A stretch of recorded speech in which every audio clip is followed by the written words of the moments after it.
자, 근데 아직까지는 어렵지 않을 거야. 아직까지는 만만한데? 쉬운데? 이건데 하다 보면 이거 안 하면 안 되나? 혹시 이거 데이터베이스 안 배우면 뭐 혹시 이 업계에서 일을 못 하나요? 아니죠. 일은 할 수 있죠.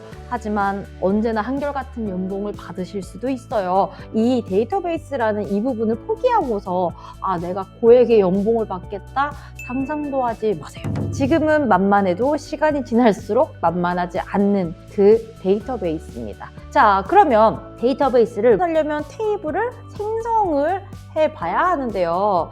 근데 갑자기 테이블 생성하려니까 데이터 어려워. 왜 어렵지? 아직 생소하거든. 테이블이라는 것 자체가, SQL이라는 것 자체가, 데이터베이스라는 것 자체가. 자, 그러면 우리는 목표를 가지고 좀 이제 달려가 볼게요. 그럼 이제 우리는 전공자로서 입문을 하면서 조금 텍스트, 그림체로 배우는 게 아니라 글로 빼곡한 강의 자료, 그런 걸로 우리가 이제 공부를 해서 나아가야 돼. 자, 그럼 이제 수업 목표라는 게 생기는데, 이거는 이제 이번 강의에 걸쳐서가 아니라 다음 강까지 이어지면 테이블 설계가 뭐고, 무결성이 뭐고, 기본키, 외래키가 뭔지는 다음 강까지 따라가야 이해가 되실 거예요. 자, 근데 저는 오늘 꼭 전달하고 싶은 이 이야기는 뭐냐면, 우리가 알던 테이블이라는 게 기계 입장에서 테이블과 사람 입장에서 테이블이 좀 달라요. 최대한 이 부분 기계 입장에서를 이해해야지 이 SQL이라는 언어, 데이터베이스라는 이 시스템에 대해서 이해하기가 좀 쉬워집니다. 그럼 일상생활에서 썼던 예시를 들어서 설명을 좀 해볼게요. 데이터? 그래, 이거 1교시, 2교시, 3교시 이것도 데이터예요. 국어, 수학, 사회, 과학 이 과목도 데이터예요. 그치? 자, 그럼 우리 이걸 가지고 학교에서 테이블을 생성해보면 1교시부터 5교시까지 몇 시부터 몇 시까지인지, 수업하는 요일은 월요일부터 금요일. 토요일, 일요일은 없네요. 토요일, 일요일은 학교 안 가나 보다. 과목은 국어, 수학, 사회, 과학밖에 없네. 4과목밖에 없네요. 이걸 보고 많은 걸 알 수가 있고, 그런데 이렇게 우리가 선생님한테 설명을 듣진 않았어. 학교에서 선생님한테 시간표를 받을 때는 이렇게, 그쵸? 우리는 이제 전공자니까 테이블이라는 용어를 한번 써보자 이거죠. 자, 테이블을 생성을 한 거야. 이제 뭔가 설계라는 개념을 만든 거지. 이 테이블을 만들었는데 이름은 뭘로 할래요? 이름은 그냥 우리 아는 시간표로 하면 안 될까? 시간표? 그럼 시간표를 이렇게 만들었어. 자, 그럼 여기에서 오늘의 핵심, 기계 입장이랑 사람 입장에 어떤 차이점이 있냐라는 거거든요.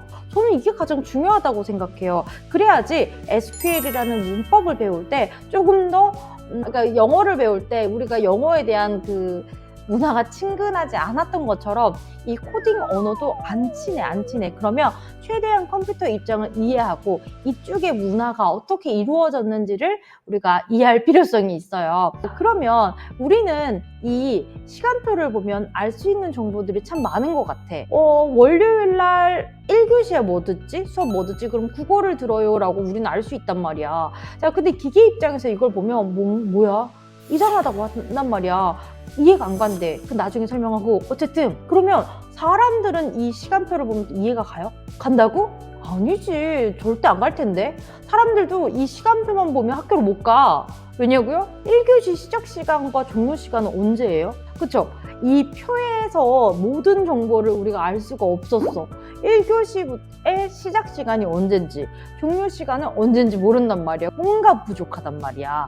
자, 이렇게 기계 입장과 사람 입장에 뭔가 차이점이 있는데, 사람이 봐도 조금 어려운 테이블이었단 말이야. 그쵸? 사람 입장에서 이행이열이 뭐냐고 물어봐봐. 국어요. 국어라는 뭐야? 월요일 1교시에 국어 수업을 하는구나. 이거는 사람이 해석하는 거 아니야?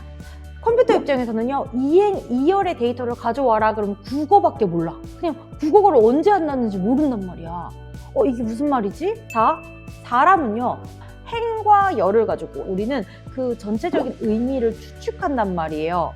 근데 기계는 아니에요. 기계는 월요일 필드에 추가된 첫 번째 레코드 값을 읽어와라 이렇게 표현해요. 월이라는 필드에 추가된 첫 번째 레코드 값은 국어예요. 이게 무슨 말이지? 자, 기계는 필드의 이름이랑 입력된 레코드 값의 의미가 일치하지 않아서 힘들어해요. 이게 무슨 말이죠? 자, 필드와 레코드라는 단어가 지금 되게 혼란스럽다. 이걸 듣기 좀 어려우실 거예요. 그치? 필드라는 단어를 딱 떠올렸을 때 여러분들은 필드는 뭐다? 위쪽에 있는 주황색 그 첫 번째 행을 말하는 거고, 레코드는 그 안에 들어간 값들을 말하는 거다. 자, 필드랑 레코드라는 용어가 익숙해져야 돼요. 기계 입장에서는 과목 1, 과목 2 이렇게 써야 되지 않나 싶거든요. 과목 1, 과목 2, 월화 수목금이 아니라 과목 1, 과목 2, 과목 3 이렇게. 그쵸? 자, 근데 과목으로 하면 또 문제가 뭐가 돼? 무슨 요일이 되는지 어떻게 알아? 그쵸? 그런 또 문제가 생긴다. 자, 그러면 기계 입장이랑 사람 입장은 이 테이블을 봤을 때 이해도가 다르겠네요. 우리 시간표를 봤을 때 사람은 좀 더 풀어서 우리가 알아서 좀 이렇게 찍어 맞추는 해석을 할 수 있지만, 기계는 그렇지 못해요. 기계는 고지고대로 해석하기 때문에 우리가 알던 시간표를 기계에다 저장을 시켜주면 이상한 값을 저장해줬다고 생각을 해요. 그래서 이러면 안 돼요. 그러면 지난번 수업에는 이렇게 가르쳤어요. 테이블을 생성하는데 시간표라는 이름을 가지고 필드를 넣어서 하나하나 교시, 월 이런 식으로 추가를 해서 만들고, 그 안에 이제 레코드를 추가를 하죠. 하나의 데이터를 추가하고 또 추가하고 또 추가하는 방식이었단 말이에요. 그러면 우리가 수업 요일이라는 테이블을 만들 때 크리에이트 테이블은 고정적으로 항상 문법 규칙처럼 꼭 들어가는 거고요. 그쵸? 그 옆에 테이블 이름이 들어가는 거야. 규칙인가 봐. 그럼 오늘은 조금 더 심화 학습을 해봐야겠죠. 자, 이번에는요, 테이블을 생성하고 레코드를 삽입할 때 순서가 너무 중요하다는 거 알려주고 싶어요. 뭐라고요? 오늘은 순서가 너무 중요하다라고 알려주고 싶어요. 자, 여러분, 제 수업은요, 용어에 집중하셔야 돼요. 용어에 레코드라는 걸 얘기하면서 삽입을 할 때 순서의 중요성이 필요하다고 하는데, 자, 레코드를 추가할 때 잘못된 예시를 한번 좀 보면서 이해를 해볼게요. 자, 테이블을 생성했는데 학생 정보에 대한 테이블을 생성했어. 학번, 이름, 학년. 자, 학번은 인트라고 해서 정수 숫자로 이루어져 있고, 이름은 문자로, 그 다음에 학년은 숫자로 이루어져 있다고 이렇게 테이블 하나를 가명으로 생성해 볼게요. 그 다음에 레코드를 추가하려고 하는데, 여러분 이게 맞나요? 박한나를 학번에다 추가하고, 숫자 2025, 1234를 이름에다가, 마이너스 1이라는 거를 학년에다가, 이거 말이 되나요? 말이 안 되죠. 이런 거는 잘못된 예시예요. 자, 테이블을 생성을 했으면요, 이 필드에 학번, 이름, 학년이라는 이 순서를 지켜서 레코드 값을 추가할 때도 이 순서에 맞게끔 집어넣어 줘야 된다라는 거죠. 자, 그럼 오늘은 순서의 중요성에 대해서 한 번 더 배웠다, 그쵸? 자, 이걸 가지고 또 테이블을 생성하는 거를 또 연습을 해보도록 하겠습니다. 학생에 대한 테이블, 학생 정보를 관리하는 데이터베이스를 만들어 보도록 하겠습니다. 자, 이렇게 학생에 대한 정보를 관리해볼까라고 시작하는 현실 세계의 데이터를, 학생의 정보가 현실 세계의 데이터예요. 이거를 세계적으로 표현하는 이 방법 중에 이 단계를 뭐라고 부르냐면 데이터 모델링이라고 불러요. 자, 그럼 데이터 모델링을 할 때 요소 3요소가 있어요. 데이터 구조, 연산, 제약 조건. 외워야 되나요? 그럼요. 자, 데이터 구조, 연산, 제약 조건이에요. 우리는 뭐만 했냐면 데이터 구조만 했다. 데이터 구조만 한 거를 이제 보여줄게요. 지금 학생들의 그 정보를 저장할 건데, 이걸 현실 세계에 있는 정보를 저장할 거야. 학생들의 정보는 되게 많지 않아? 집 주소도 있고, 어쩌나 전화번호도 있는 거 아니야? 부모님 성함도 있을 수도 있고. 근데 그 많은 거를 다 저장할지 말지 결정을 해줘야죠. 자, 저희는 번호, 이름, 학년만 저장할게요. 이게 구조예요. 이게 데이터 구조야. 학생들의 정보를 뭐뭐뭐 저장하지? 이게 현실 세계고요. 데이터를 모델링하는 게 번호, 이름, 학년까지만 저장해야겠다. 이게 데이터 모델링이에요. 이렇게 모델링까지 결정했으면 SQL이라는 프로그래밍 언어를 기반으로 크리에이트 테이블 해가지고 그거를 데이터베이스에 저장을 하는데, 이 데이터베이스에 저장할 때 물리적인 데이터 저장소라고 불러요. 물리적인 건 뭐지? 정적이고 변함이 없는 거죠. 자, 데이터베이스는 DBMS라는 뭔가 이제 데이터베이스를 다루는 시스템이 있어. MySQL이라든가 오라클이라든가 기타 등등등등이 있는데 아무튼 그거는 나중에 이제 보도록 하고요. 그럼 이제 복습을 다시 해볼 필요성이 있어. 테이블을 생성하겠다. 그러면 데이터 모델링 먼저 해야 된다. 자, 그러면 우리 현실 세계에 있는 학생들의 정보를 한번 관리해볼까? 어떤 거 관리하지? 학생들의 정보 너무 무궁무진하잖아.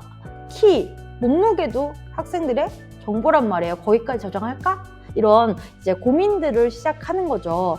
자, 그러면 이 데이터 모델을 할 때 세 가지 구조가 있다고 했는데, 데이터 구조, 실제 데이터를 어디까지 저장할지 결정하는 데이터 구조, 그 다음에 데이터를 넣고 삭제할 수도 있잖아. 업데이트할 수도 있고 그런 연상, 그 다음에 제약 조건도 필요한 것 같아. 제약 조건이 뭐지? 마이너스 1학년이 있나요? 1학년이 있어도 마이너스 1학년은 없는 것 같아. 이런 제약 조건을 걸 수가 있어요. 자, 그러면 현실 세계에 이 학생들의 정보를 모델링을 한다라고 하면 어떻게? 이 모델링 한 거죠. 번호, 이름, 학년만 저장해야겠다. 모델링을 했어요. 그 다음에 이제 테이블을 생성할 거야. 정했으니까. 자, 번호, 이름, 학년이었는데 나는 번호보다는 학번이 좀 나은 것 같아. 그래서 학번이라는 이름으로 바꿨고요. 인트, 숫자로 저장할 거고, 이름은 문자로 저장할 거고요. 학년은 인트로 저장할 거예요. 자, 이렇게 테이블을 SQL이라는 언어로 생성을 했고요. 그 다음에 뭔가 레코드를 추가하는데 학년에다가 마이너스 1 추가하면 되나요? 안 되나요? 안 되죠. 자, 근데 방금 전에 보신 테이블 생성할 때는 학년에 보시면 제약 조건이 없습니다. 자, 레코드를 추가할 때 이렇게 학번과 이름과 학년을 순차적으로 순서에 잘 맞춰서, 그쵸? 필드 이름을 구성한 그 순서대로 레코드 값도 순서대로만 넣어준다면 문제없이 들어갈 텐데요. 제약 조건을 좀 걸어야 될 것 같아요. 테이블을 생성하는데 학번은 프라이머리 키래. 뭔진 몰라. 자, 이름은 not null이래. null이라는 게 뭐야? 비어있는 값인데 이름은 비워두면 안 된다라는 뜻이기도 해요. 자, 학년은 체크. 1부터 4 사이의 숫자를 넣으라는 거구나. 추측할 수 있죠. 자, 이거예요. 자, 프라이머리 키는 중복되지 않는 고유의 값이고요. 우리가 전화번호가 충돌하지 않는 거 아시죠? 자, 데이터 모델 세 가지 요소를 우리는 외워둬야 합니다. 구조, 연산, 제약, 조건이고요. SQL 문법을 정리를 하면서 가봅시다. 자, 테이블을 생성을 합니다. create table이라고 하는데 이 테이블 이름 넣고 열에 대한 필드에 대한 이름 넣고 데이터형이라고 하면 인트형을 넣을 건지 문자를 넣을 건지, 자, 제약 조건을 이런 식으로 넣고 괄호 넣고 마지막 세미콜론 넣는 것이 이게 테이블을 생성하는 규칙이더라. 테이블을 만들기 위해서는 SQL이라는 언어를 써야 된다. 자, 그러면 create table, 지금 소문자로 이루어져 있는데요. 데이터베이스는 대문자, 소문자를 가리지 않습니다. 그래서 소문자로 하셔도 돼요. 대문자도 되고요.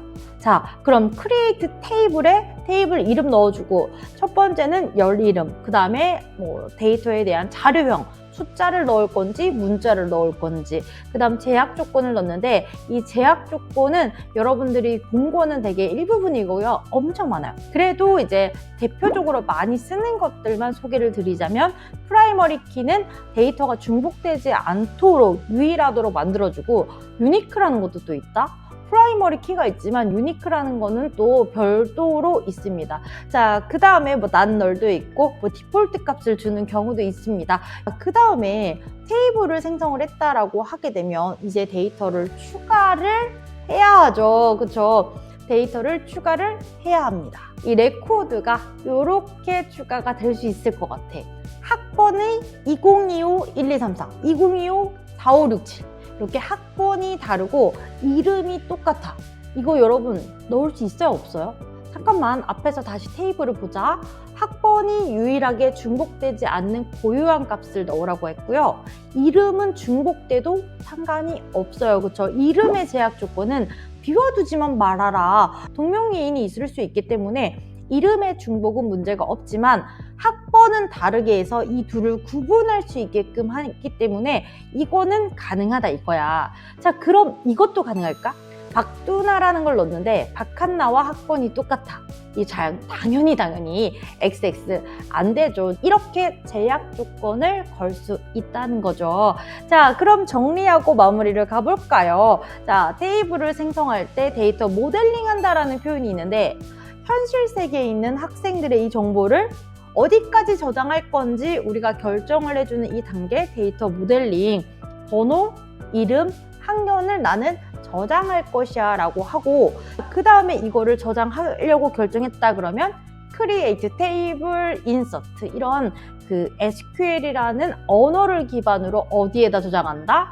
데이터베이스, 물리적인 데이터 저장 장소, 컴퓨터에다 저장한다는 소리죠. 한마디로 클라우드에 저장을 하든 물리적인 정적인 데이터 저장 장소에 저장을 한다는 것입니다. 자, 그럼 수업 목표였던 기계와 사람 입장에서의 저장 방식이 다르고 생각하는 게 좀 다르다는 거네요. 자, 그럼 이 데이터베이스를 기계에 저장하는 거니까 이 기계에 저장한다는 이 방식이 데이터 모델링이라는 거고, 이 모델링이 결국은 테이블을 설계하는 그 하나의 단계이고, 사람들에 대한 좀 뭔가 추상적인 것들을 이렇게 기계에 저장하기 위해서는 우리가 중간에 어디까지 저장할 건지를 사람들이 결정을 해주는 이 모델링이라는 세계가 필요하더라. 자, 아직 기본키, 외래키, 무결성까지는 못 갔고요. 여기까지 해봤습니다. 자, 그러면 다음 강의 마지막으로 한번 우리가 좀 더 이해도를 높여볼게요. 다음 강에서 뵙겠습니다. 안녕!